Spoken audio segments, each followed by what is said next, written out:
तो पहली वीडियो जो हम यहाँ पर पहला जो यहाँ पर चैप्टर कवर करने वाले that is related to the consumer protection act.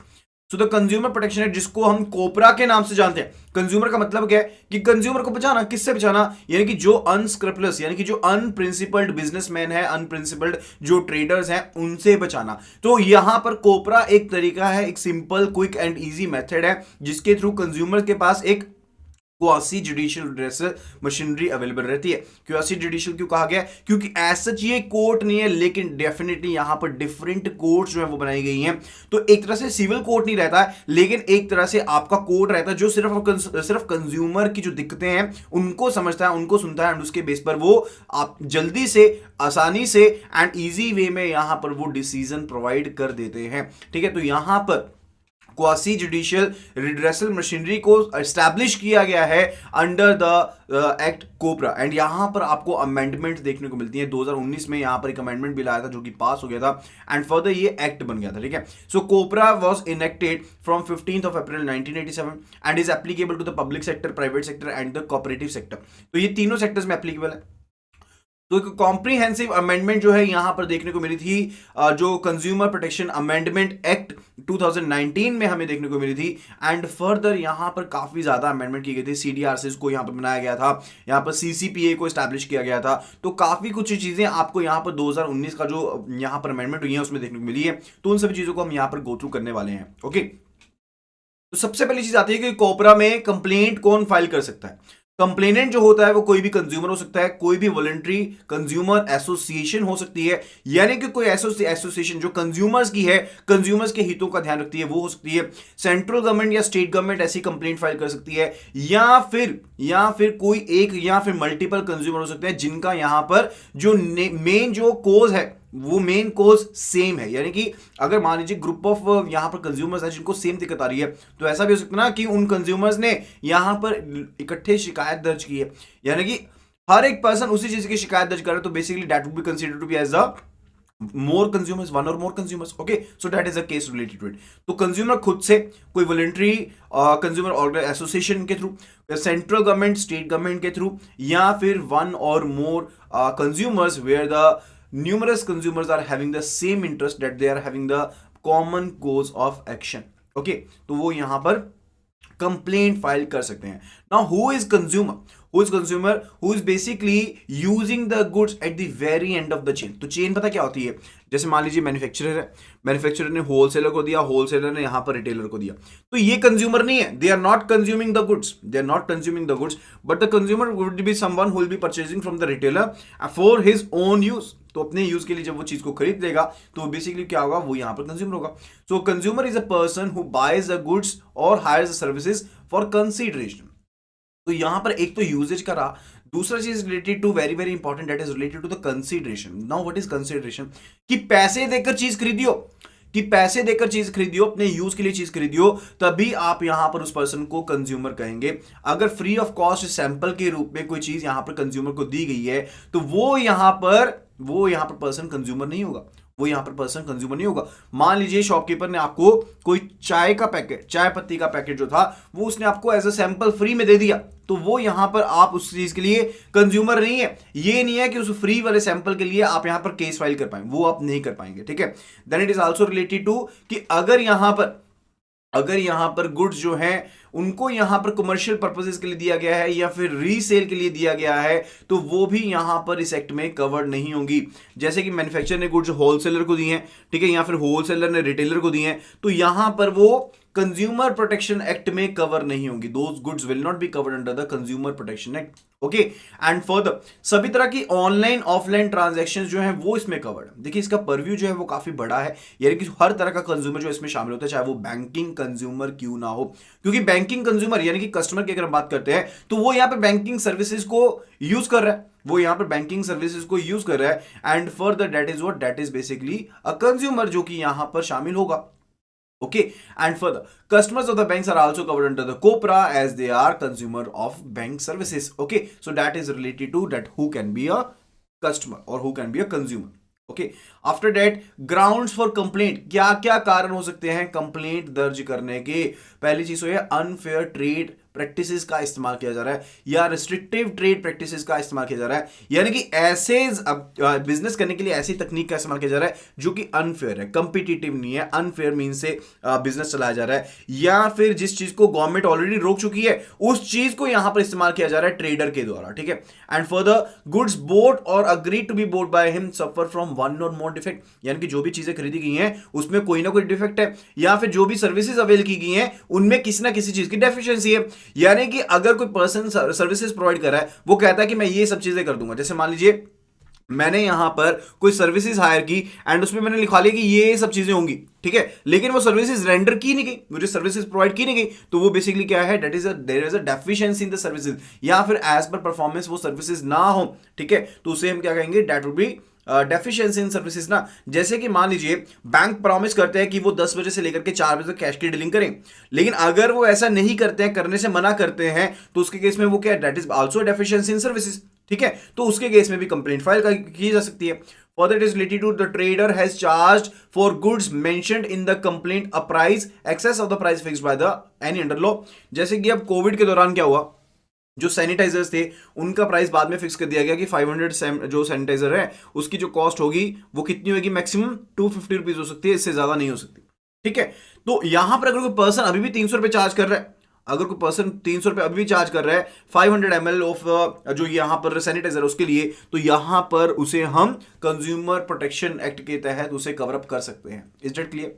And after that it is related to goods which will be hazardous to life and safety when used, यानी कि कोई भी ऐसी गुड्स अगर आप उसको इस्तेमाल करते हैं वो आपके लिए जो है खराब हो सकती हैं, आपकी जिंदगी के लिए खराब हो सकती हैं या कि एनवायरमेंट के लिए खराब हो सकती हैं, तो ऐसी गुड्स को भी यहां पर हम कंज्यूमर प्रोटेक्शन एक्ट के दायरे में लेकर आ सकते हैं।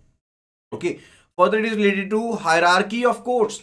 तो यहां पर देखिए मैंने आपको बताया था ये क्वासी जुडिशियल मशीनरी है, क्वासी जुडिशियल मशीनरी है जिसको एस्टैब्लिश किया गया एक्ट के अंदर। तो यहां पर हमारे पास जो हायरार्की ऑफ कोर्ट है वो यहां पर 3 तरह की कोर्ट्स होती हैं, एक है district form, second it is state commission and third it is national commission.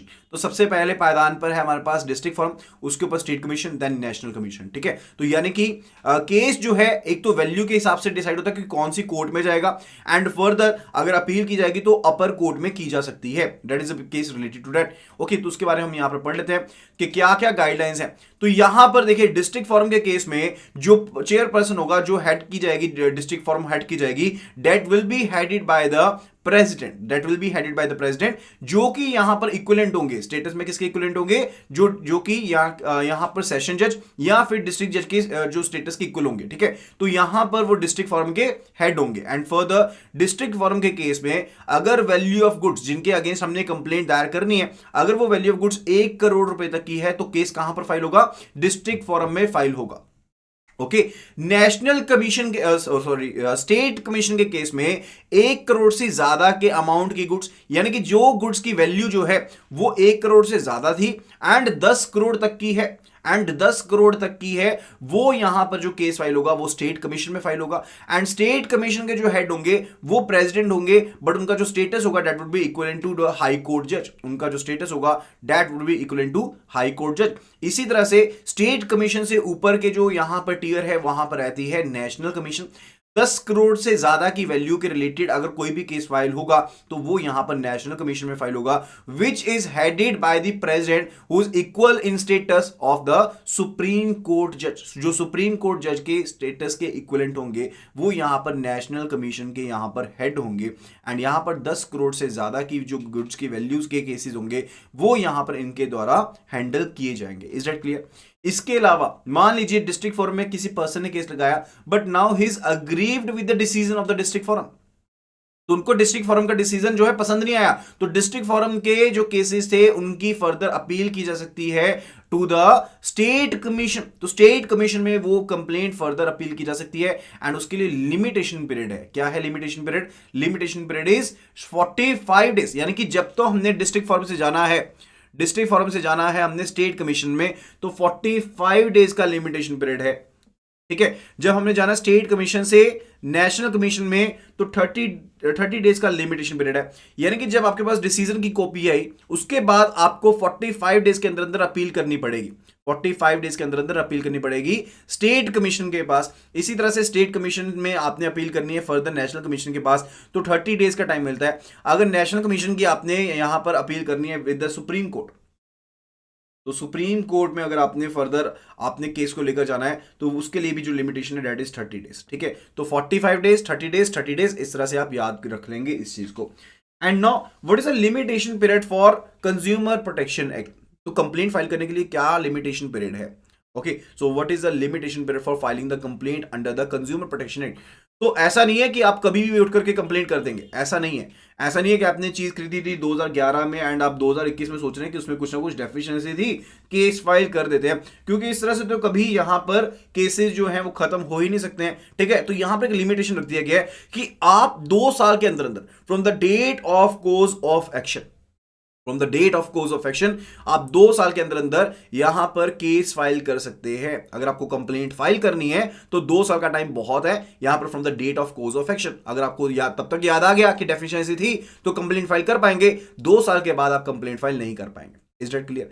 यानी कि date of cause of action कौन सी डेट है? यानी कि मान लीजिए मैंने कोई सर्विसेज परचेज की, तो यहां पर जब वो सर्विसेज मुझे रेंडर की गई तो वहां पर date of cause of action date of render होगी। ठीक है, लेकिन जब मैंने कोई प्रोडक्ट परचेज किया है तो डेट ऑफ जो यहां पर बिल है, जो इस डेट का मुझे बिल मिलेगा उस डेट से वो basically date of course of action start हो जाएगी। Okay, so that is basically related to that. उसके केस में यहां पर 2 साल के अंदर अंदर from the date of cause of action आपको यहां पर कंप्लेंट फाइल करनी है। अगर आप कंप्लेंट फाइल नहीं कर पाते हैं तो उसके केस में आपको यहां पर कोई भी आप फर्दर कंप्लेंट फाइल नहीं कर पाएंगे।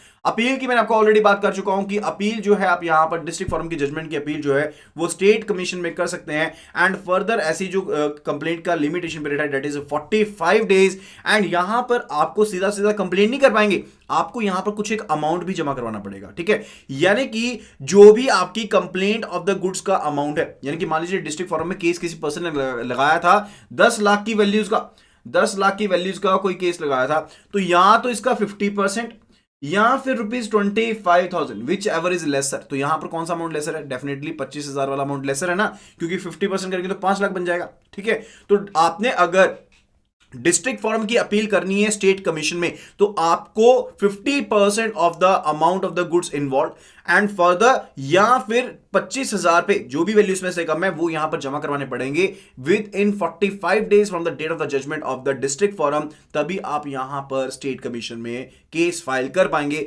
इसी तरह से अगर आपने स्टेट कमीशन के जजमेंट के अगेंस्ट अपील फाइल करनी है इन द नेशनल कमीशन में आपने अपील फाइल करनी है तो उसके लिए लिमिटेशन पीरियड कितना है? That is 30 days. इसके केस में भी आपको 50% ऑफ द अमाउंट इन्वॉल्व या फिर 35,000 रुपीज या फिर 35,000 रुपीज आपको यहां पर जमा करवाने पड़ेंगे विच एवरेज लेसर, तभी आप यहां पर अपील कर पाएंगे। इसी तरह से जब नेशनल कमीशन की जजमेंट की आपने अगेंस्ट अपील करनी है टू द सुप्रीम कोर्ट तो वहां पर आप ₹50,000 या 50% of the amount of the claim, ठीक है, जो क्लेम अमाउंट का 50% है, जो भी अमाउंट था विच एवर इज लेसर, वो आप यहां पर जमा करवाएंगे with in period of 30 days. Is that clear? तो ये बहुत ही ज्यादा इंपॉर्टेंट है क्योंकि अपडेटेड है। पहले यहां पर ये जो लिमिटेशन पीरियड था डिस्ट्रिक्ट फॉरम वाला यहां पर ये 30 डेज आई है, लेकिन अब इसे 45 डेज किया गया है। तो आपको इन छोटी छोटी चीजों को यहां पर अपने माइंड में बिठाना पड़ेगा क्योंकि आपको इनके बेस पर क्वेश्चन पूछे जाएंगे। Then it is related to dismissal of frivolous और वेक्सेशियस कंप्लेंट। तो अगर कंप्लेनेंट ने कोई ऐसी कंप्लेंट की है जो कि भड़काऊ नेचर की है तो उसके केस में कंप्लेनेंट को यहां पर उसका हर्जाना भरना पड़ेगा, कंप्लेनेंट को यहां पर कंपनसेट करना पड़ेगा टू द सेलर इटसेल्फ, यानी कि जो जिस पर्सन के खिलाफ कंप्लेंट की है उसको यहां पर दूसरी पार्टी को यहां पर कंपनसेट करना पड़ेगा। जो अमाउंट जो है वो 10,000 तक का हो सकता है, जो अमाउंट जो है वो 10,000 तक का हो सकता है as specified in the order itself. Then it is related to penalties। तो यहां पर डिफरेंट प्रोविजंस हैं पेनल्टीज को लेकर के। तो जहां पर जो ट्रेडर है वो यहां पर कंप्लाई नहीं करता या फिर ओमिट कर देता है, यानी कि डिस्ट्रिक्ट फॉरम ने, स्टेट कमीशन ने, नेशनल कमीशन ने, सुप्रीम कोर्ट ने अगर कोई भी ऑर्डर किया है अगर इन्होंने कोई भी ऑर्डर किया है एंड फर्दर जो ट्रेडर है उन ऑर्डर से कंप्लाई नहीं करता है, उन ऑर्डर्स को छोड़ देता है, उनको निग्लेक्ट कर देता है, तो ऐसा जो ट्रेडर होगा उस पर्सन को यहां पर जेल हो सकती है, इंप्रिजमेंट हो सकती है, जो कि 1 महीने से कम नहीं होगी। एंड फर्दर ऐसी जो जेल का टाइम पीरियड है, टेनर है, वो 3 साल तक इंक्रीज किया जा सकता है एंड साथ के साथ उसे फाइन भी लग सकता है, जो कि यहां पर 2 साल से कम नहीं होगा एंड 10,000 तक का ये फाइन हो सकता है, या फिर दोनों ही पनिशमेंट्स उसको यहां पर इस केस में हो सकती हैं। यानी कि अगर ट्रेडर ने, जो स्टेट कमीशन ने, नेशनल कमीशन ने, डिस्ट्रिक्ट फोरम ने या फिर सुप्रीम कोर्ट ने कोई जजमेंट दी है एंड उन्होंने कोई उनको रूल्स एंड रेगुलेशंस, डायरेक्शंस दी हैं कि उसको फॉलो करनी है एंड वो उन डायरेक्शंस को फॉलो नहीं करता एंड फर्दर उनके साथ कंप्लाई नहीं करता, तो उसके केस में ट्रेडर को यहां पर जेल हो सकती है, जो कि 1 महीने से कम नहीं होगी एंड फर्दर 3 साल तक एक्सटेंड हो सकती है। साथ के साथ फाइन होगा जो कि 2,000 से कम नहीं होगा, 10,000 तक एक्सटेंड हो सकता है, या फिर दोनों ही हो सकते हैं। ओके